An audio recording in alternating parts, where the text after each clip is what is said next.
ndabaramukije cane nasubiye kwishima ko nasubiye kugaragara kuri screen zanyu abariko barandaba bariko barumviriza ibiganiro vyacu vyo kuri E-KAZI space. Ndabashimiye cane kuri bashasha bakomeza gukora subscribe kuri no chaîne yacu ya E-KAZI space. Abatakora subscribe hari inzogera ngaha musi, mu clique subscribe, mu partage, mugire commentaire, muduhe amajeme, like, ubona ko ibiganiro vyacu bifise ico bibamariye.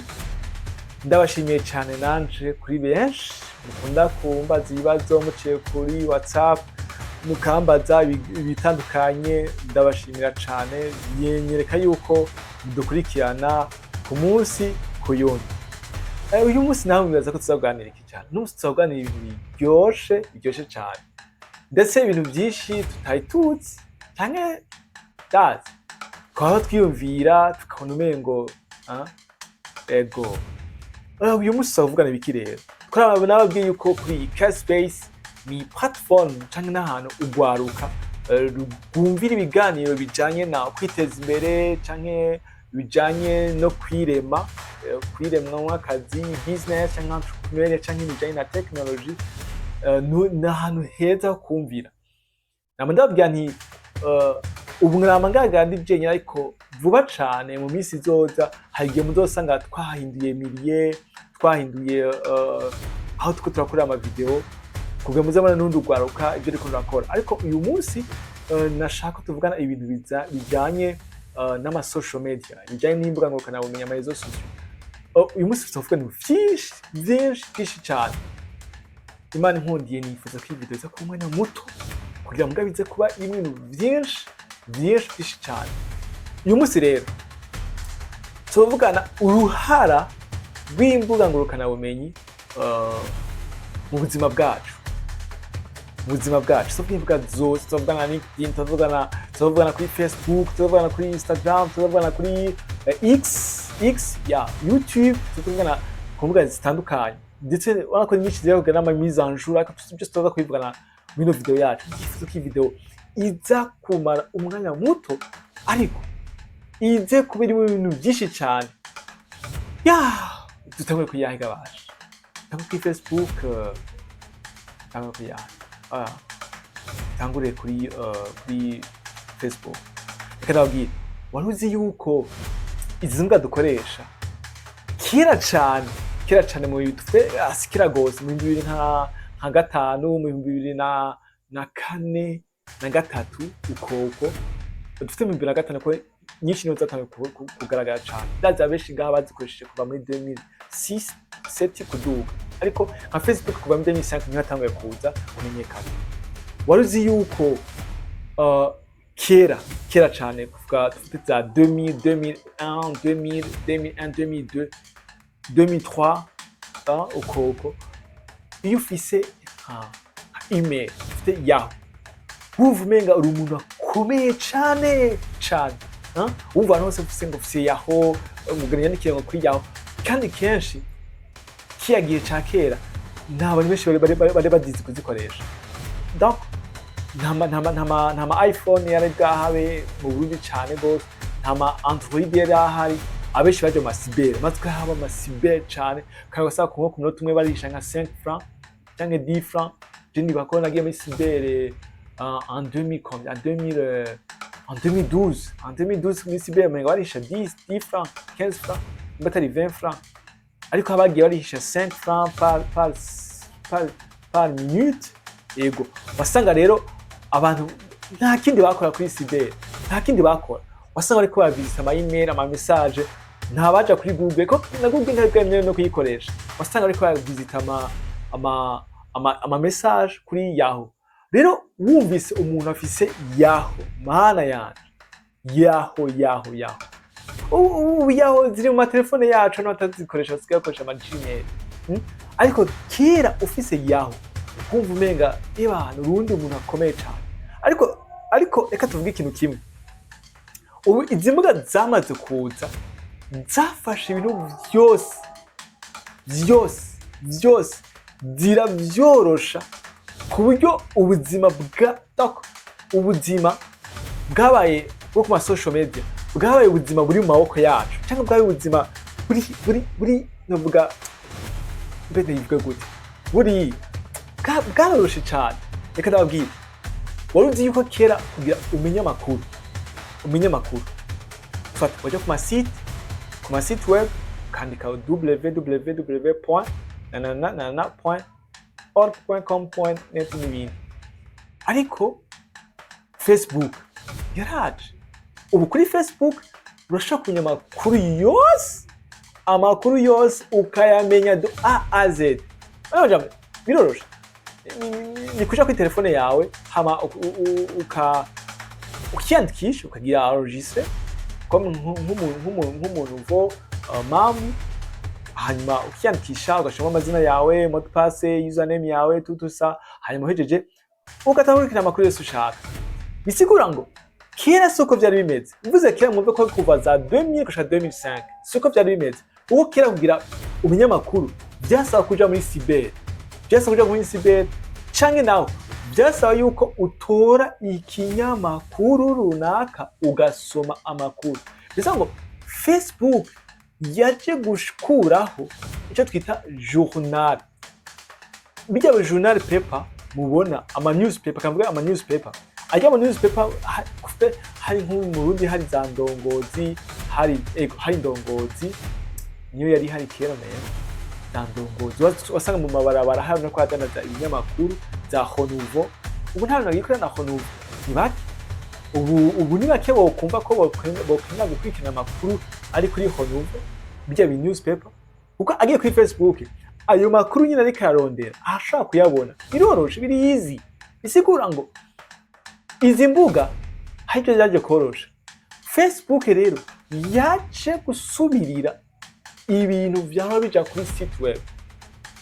Ubu nta bintu byo kuvuga ngo kuri site web wahe biriko kuri Facebook bitariko. No, amakuru yose kuri site web runaka washaka kuyakurikirana kuri Facebook.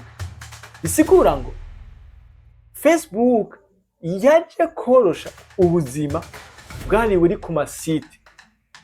Kera ukugira wumve amakuru atandukanye waje kuri site, ariko ubaye amakuru washaka kwerekana kuri Facebook. Anyway, waruzi yiko kuri Facebook washaka kuhadangariza. Facebook kwa afise twita Facebook Marketplace. Irafise Marketplace. Washaka gufata ikidandazwa cawe, mwibuke yuko jewe kuri Facebook ntayo kugurisha aka microphone ntakamona afise ngaha nakagurishije gashasha kuri Facebook muri Marketplace. Nababwiye ko vuba nzokora aka video bariko banyandikira abantu bambaza igiciro nangahe, kari kacahari, kameze gute. Donc nzobeka aka video kamwe ndiko ndakora, ndiko ndayiga nabetse video ndiko ndakadandaza, nzobeka video ingene abakiriya banyandikira. Sio ngo kuri Facebook urashobora kuhadandariza. Irafise icyo twita Facebook Marketplace. Facebook kandi irafise icyo twita ama page y'ama entreprise nababwiye yarafise amasite.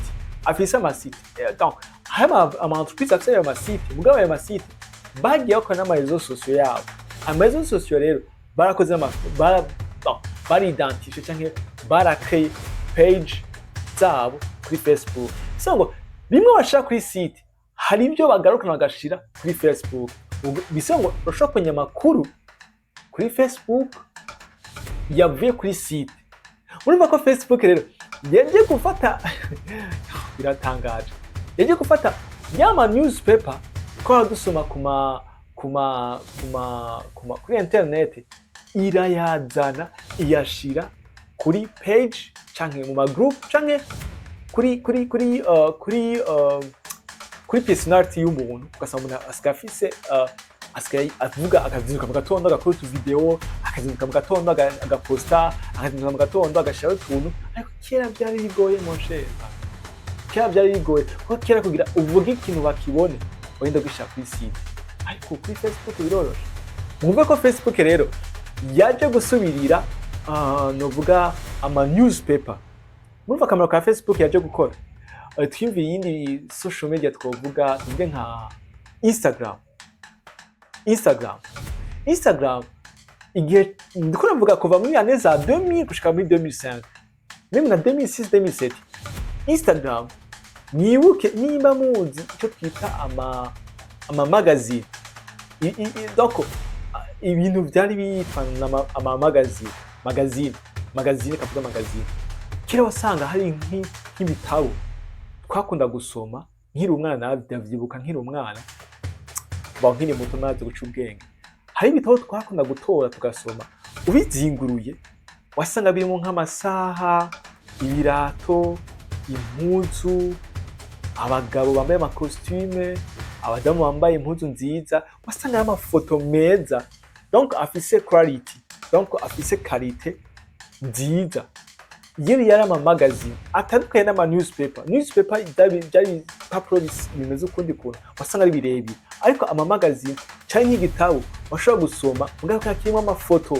rero twe tukiri abana ntitwasoma kuko ntitwa tuzi gusoma cyane kuko wasanga hari ibintu byinshi nyine wowe washaka kuraba amasanamu rero amasanamu yabasa neza cyane mwibuke na Instagram burya Instagram niko isigaye ikora rero Instagram yaje gusubirira y'ama magazine za magazine zaho zandika ibitabo zigashaka amafoto meza zikavuga ibintu les prix les quoi Instagram niko kamaro kayo ubundi Instagram akanikora irakoje twita boost igihe wafashe nka foto nziza ifise qualité kagenje twita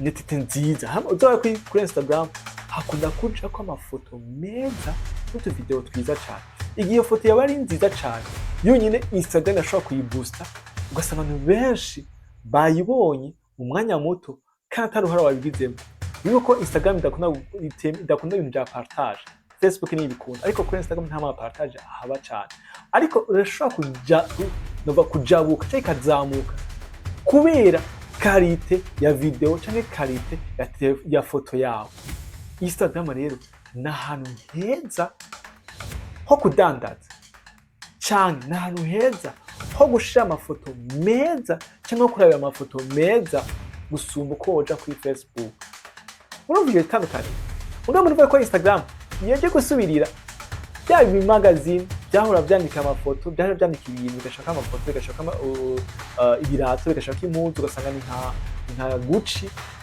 yakoze yasohoye igitabo kirimo imideli mishasha ariko washobora gusora imideli mishasha uciye kuri Instagram ugashaka amafoto meza ugashaka utuvideo twiza twa 30 secondes 40 secondes une minute tuvuga ibyo model kandi abantu bakagukurikira ubwo ubona ko hari n'abakomediye benshi bo hanze naho basigaye bakoresha Instagram cyane gusubira Facebook murumva akamaro ka Instagram twiyumvire kandi iyi social media y'ikora tuvuge nko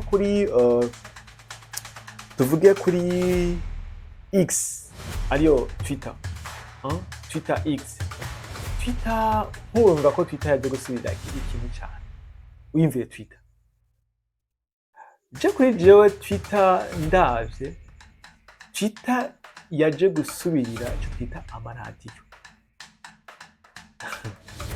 dufite kuko ku iradiyo hariho icyo twita amatangazo mwumva ngo canke y'u Burundi mwumva ngo tugeze ku isaha ya saa sita ngo umwanya w'amatangazo ugasanga mvuze amatangazo twaba tuzi yuko saa sita na nusu yaba ari amakuru y'u Burundi n'izindi radiyo twaba tuzi ko saa sita na nusu yaba ari amakuru no kuri Twitter niko bimeze rero Twitter tacyo twita space ma space ngo ngiye kuri space Twitter urashaka kuvuga ati ukazinduka wandika ati 20h canke 21h ndaja twaza kugira space twaza kwa turi muri space n'abandi bantu banaka ugasanga washizeho mbere na foto ya publicité cyane ya foto iza kuvuga iriko amafoto aba host n'aba invité baza kuvuga muri yo space hanyuma mugashobora kugira akapel video mukagira iyo nama yanyu cyangwa mukagira ico kiganiro cyayo bisigura ngo kuri Twitter cyangwa kuri X hamaze kuba nk'ahantu woshobora kumvira ibiganiro bitandukanye uretse ko kuri Twitter ushobora kuba mu space nk'abiri canke atatu agashobora kwiga aravuga umunsi wose. Bisanga washobora kurikirana ikiganiro nko kw'iradiyo bariko baravuga ibiganiro, bariko baravuga iki, bariko bavuga inkuru, donc ni teme bazanye bariko bayidebatako kubera ko kuri radiyo nyene batumye umushitsi.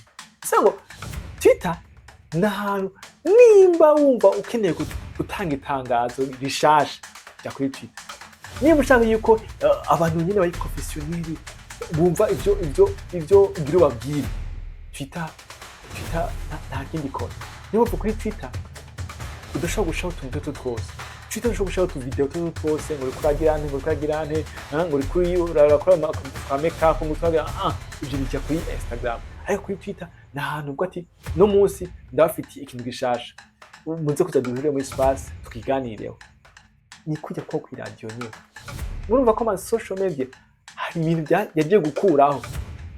Ubu abantu benshi bagitemera kuri radio cyane, ariko unashobora gutemera kuri Twitter ariko araba inkuru shasha, inkuru jeni donc cyakaba mu espace atandukanye, ariko bizi ntibishasha biko biravuga si on atema baba bateguye uwo munsi. Urumva ako ka twimvire ikindi kintu tuvuge YouTube cyane. YouTube ubu kuri YouTube uko mwankurikirana YouTube ndayiteguye gabasha ndayivuge mucamura directement yuko YouTube yaje gusa nk'isubirira aya ma TV. Urabona ko kyatwama ku televiziyo cyane, gusa abantu benshi baba bari kuri televiziyo gose. Ubu nta bantu bakimara umwanya muremure bari kuri televiziyo, ariko abantu bashobora kumara 1 heure ari kuri YouTube ariko ari ikiganiro runaka, ariko cyashobora kumara 1 heure 2 heures ari kuri televiziyo ariko ari ikiganiro ariko ari umuntu runaka, ariko iyo 1 heure ubu ntakimara hari bishaka kimara 1 heure kuri televiziyo, ariko hamwe nashobora kumara 1 heure ari kuri YouTube. Isigura ngo kuri YouTube n'ahantu yaje nko kurabira canke bya biganiro yahora kuri televiziyo ubu birabira kuri YouTube. Gusa YouTube nayivuga gute? Noyivuga ni nk'ahantu kuko nako YouTube uragira subscribe, donc izo video z'abo bantu zikama aje zigaragaza cyangwa zikama izo ziboneka kuri screen yawe canke kuri accueil. Bisigura ngo YouTube nivuga nka televiziyo ariko ifise amashene wowe wahisemo. Nimba uvuze ati jewe ndoza ndaraba ibiganiro bijanye n'ibintu bya business, akaba iyo wagize wasachinze ukagira subscribe, so ayo ma video niyo nyene azokwamaraza cyane gusura andi ma video urondera. Bari majambo no ko YouTube ni nka televiziyo numerique ariko ifise amashene wowe wahisemo kurondera, wowe wahisemo nyine wowe wihitiyemo kuzuraraba. Ataye wahisemo ni nziza, ariko izo wahisemo zitegereza kuza ziraza kubera aizo uba warahisemo. Urumva akamaro ka YouTube zafashe wa mwanya abantu bamara bari kuri televiziyo, donc ziraba wakuramo zibasha kuri YouTube aho ushaka kumara umwanya nka wa wundi nyene mugore kuraba ama video atandukanye mugabo wowe nyene wihitiyemo kuzozuraraba. Itandukaniro na TikTok novuga ni televiziyo ariko itandukanye na YouTube. Yo ni televiziyo y'abana, nivuga tufite abana bari de 10 ans à 18 ans 20 ans n'ivyo 30 ans bashaka kuri TikTok, ariko n'ahantu novuga bakoreye cyane bari baze mega ku bintu by'abana. Bana hari utuvideo dutandukanye, ari izo video uravye abantu benshi batujako, donc si video shokumara umwanya muremure ngo bayiteranireko, donc ubona slowing iyo n'amajambo ni nk'amashene. TikTok inovuga yuko ari nka televiziyo ariko ifise amashene, wewe ayo mashene bayaguha ku nguvu. Bari majambo simeze bivuga bayaguha ku nguvu kubera uko slowing kandi bisa yuko ngo wowe wahisemo ngo umuntu uzakurikirana no, kuko ugure TikTok uguma slowing kwa video runaka ugaslowinga kugeza wowe urambiwe cyangwa wowe udusha. Kandi ko video utuvideo tuza kugutwenza cyangwa utuvideo tuza novuga kuguteramisha.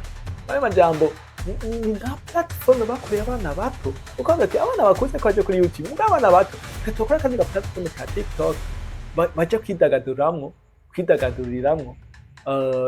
biciye kutu tuvideo tutamara umwanya muremure. Nivyo TikTok novuga ikora, kandi murabonye ko andi ma platform yandi yagira vyiga nka YouTube nako ifise udushort video nka Instagram na Facebook yacu twita ngo tuliri tango ni video duto dushobora gukora kwa TikTok. Rero niko kamera ka TikTok ya kai muko tuza nka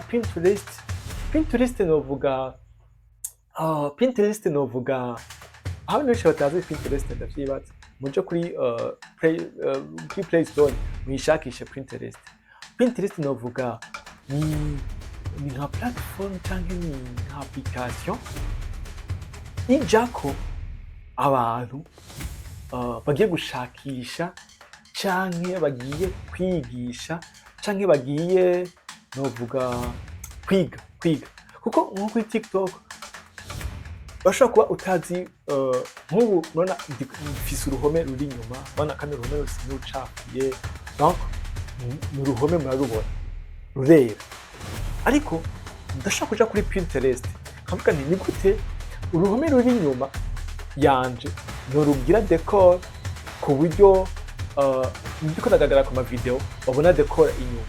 Ndashobora kuri Pinterest rero nkaca ndaba icyo twita ama home decor canke nkaraba decor background, nkaca ndaba ama video canke utuntu tw'udufoto shobora gukoresha inyuma yanje hakaza afise ukundi kuntu hasi. Sasa rero ngo Pinterest ni ahantu ugenda ugakora icyo twita amayide. Ayo mayide nimba ufise ide yo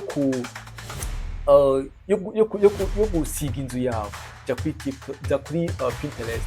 Nimba ufise ide yo gushobora bon ntuzi costume yo kubera anyway, ntuzi mark ntuzi gitambara, ntuzi ikintu cyose jya kuri Pinterest urabe nk'igitambara cy'impuzu cyo kubera, urabe impuzu ushonesha ama model. Sanga kuri Pinterest ntabwo ushobora kuraba model y'impuzu, ntabwo ushobora kuraba ama decor yo mu nzu, ntabwo ushobora kuraba ama decor y'ahantu ukorera, ntabwo ushobora kuraba ama decor y'inzu, intebe, ububati. Donc buri kintu cyose wowe wifuza cyangwa wiyumvira Pinterest ashobora kwiguha. Kandi ikintu cyo cyiza cyo kuri Pinterest, nimba ufise ibintu ushobora kubuzi gukora, ufite nk'ubu uri umwubatsi canke wowe uri ukunda iby'isuku, donc ukunda gukora iby'isuku bya nettoyage, ushaka gufata udufoto twiza ukadushaka kuri Pinterest hama ngo tushyaho na nimero ya telefone yawe. Donc umuntu agashobora kuza akaraba twa dufoto twawe twiza akashobora na contact yawe. Igihe uwo muntu ari mu gihugu wowe urimo, bishobora koroha ngene ashobora kugukontakta aciye kuri Pinterest, kubera kuri Pinterest washizeho twa dufoto twawe twiza hanyuma akagenda kukurondera. Bisa ngo Pinterest ija ko abantu bafise ide cyangwa bafise ID cyangwa bafise icifuzo cyangwa iciyumviro cyo gukora kimwe mu byo baba bagiye kurondera. Example nk'ubu nkeneye nko kuri Pinterest jewe ndashobora kugenda aho ngiye kuraba ibijanye n'ama model yo mu nzu cyangwa ngiye kuraba nk'ama model y'impuzu. Ntabwo ni izi mpuzu zishonye uko nobona model yazo, nkaca nandika ati nkeneye costume iri en rouge bordeaux nk'akarorero. Nkaca kuri Pinterest nkaraba, nkaca mbona udufoto twinshi tw'abantu bambaye ya couleur. Nkavuga ni iyi couleur imeze uku ya costume niyo mbona ibereye. Hama nkaca nkeshaje iyo foto, nkaca ndayitwara nko ku muntu ashaka ati ndashaka nshonere iyi model imeze uku. Rero Pinterest niko kamaro kayo. Urumva ko aya ma social media hari byinshi yagiye gukuraho kera wamenga biragoye.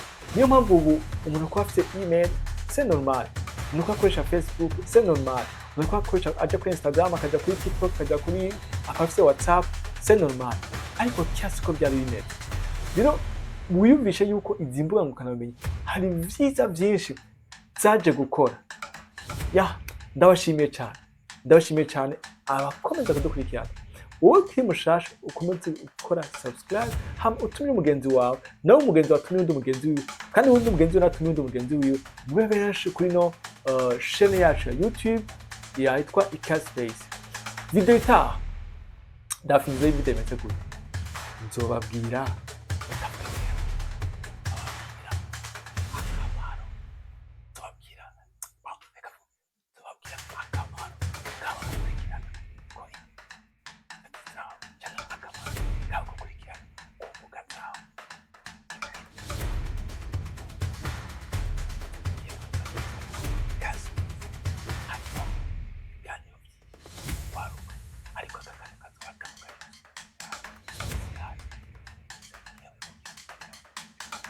ibi ni iby'iwanyu gusa hazoba ari ibintu biryoshe ku video bizokurikira.